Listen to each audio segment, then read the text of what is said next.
సార్వత్రిక ఎన్నికల కౌంట్డౌన్ మొదలైంది. మరికొన్ని గంటల్లోనే 2 తెలుగు రాష్ట్రాల్లో ఎన్నికలు మొదలు కాబోతున్నాయి. ఆంధ్రప్రదేశ్లో వైసీపీ వర్సెస్ కూటమి అధికారం కోసం తీవ్రంగా పోటీ పడుతున్నాయి. ఎన్నికల ప్రచారాన్ని అధికార ప్రతిపక్ష పార్టీలు హోరెత్తిచ్చాయి. అధికారం మీద వైసీపీ ధీమాగా ఉంది. మరోవైపు కూటమి కూడా అధికారం తమదేనని పైకి చెప్తున్నప్పటికీ లోలోపల భయం వెంటాడుతోందని వైసీపీ ఆరోపిస్తోంది. ముఖ్యమంత్రి వైఎస్ జగన్మోహన్ రెడ్డి తన పాలనే మళ్లీ అధికారం తెచ్చిపెడుతుందని సంపూర్ణ విశ్వాసంతో ఉన్నారు. మరోవైపు కూటమి మాత్రం జగన్ మీద వ్యతిరేకతే తమ అధికారాన్ని కట్టబెడుతుందనే నమ్మకంతో ఉన్నారు. 5 ఏళ్ల పాలనలో నవరత్నాల పేరుతో సంక్షేమ పథకాల లబ్ధిని ప్రతి కుటుంబానికి అందించారని, ప్రజల అభిమానాన్ని చొరగొన్నారని జగన్మోహన్ రెడ్డి విశ్వాసంతో ఉన్నారు. కానీ జగన్ పాలన మీద ప్రజల్లో తీవ్ర వ్యతిరేకత ఉందని కూటమి గట్టిగా నమ్ముతోంది. అయితే పొత్తులో భాగంగా కొందరికి సీట్లు దక్కకపోవడం, 3 పార్టీల మధ్య ఓట్ల బదిలీ మీద టీడీపీ, జనసేన, బీజేపీ నేతలకు సంబంధించి అనుమానం, భయం ఉంది.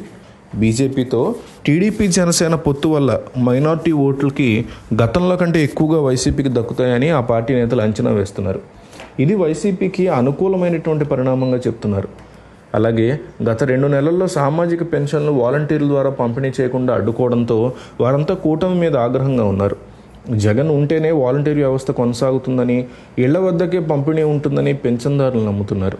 ఇదే కూటమికి నష్టం తెస్తోందని, ఖచ్చితంగా ఓటరు తీర్పు జగన్మోహన్ రెడ్డి వైపు మాత్రమే ఉంటుందని విశ్లేషకులు అంచనా వేస్తున్నారు. జగన్మోహన్ రెడ్డి ఖచ్చితంగా ఈ ఎన్నికల్లో గెలిచి తీరతారని వైసీపీ పార్టీ సంపూర్ణమైనటువంటి పాజిటివ్ ఇంపాక్ట్ని ప్రజల్లోకి తీసుకెళ్లేటువంటి ప్రయత్నం చేస్తోంది.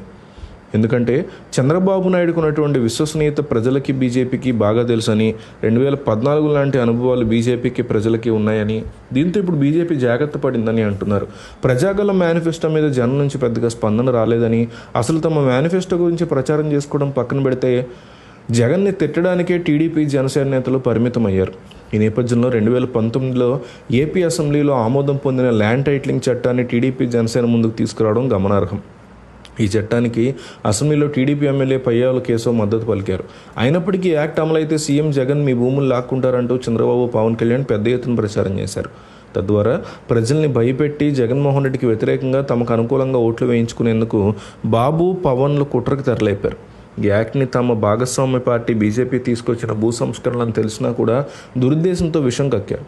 అయితే దుష్ప్రచారాన్ని తిప్పికొట్టేలా ముఖ్యమంత్రి వైఎస్ జగన్మోహన్ రెడ్డి తీవ్రస్థాయిలో ఎదురుదాడికి దిగారు. అసెంబ్లీలో ఏ విధంగా మద్దతు పలికారో ప్రజలకు వివరించారు. అలాగే చంద్రబాబు, పవన్ కళ్యాణ్ దుష్ప్రచారం చేసినట్టుగా రిజిస్ట్రేషన్ చేసుకున్న వారికి ఒరిజినల్స్ ఇస్తారు, జిరాక్స్ కాపీస్ ఇవ్వరని వివరించారు. చంద్రబాబు వియ్యంకుడు నందమూరి బాలకృష్ణ, అలాగే దత్తపుత్రుడు రిజిస్ట్రేషన్ చేయించుకున్నారని, వారికి జిరాక్స్ కాపీలు ఇచ్చారా అంటూ కూడా జగన్మోహన్ రెడ్డి ప్రజల్లో పెట్టే ప్రయత్నం చేశారు. తద్వారా జగన్ చాలా సేఫ్ ఎడ్జ్లో ఉన్నారని, ఆయనే ముఖ్యమంత్రి అవుతారని వైసీపీ విశ్వాసంగా ఉంది.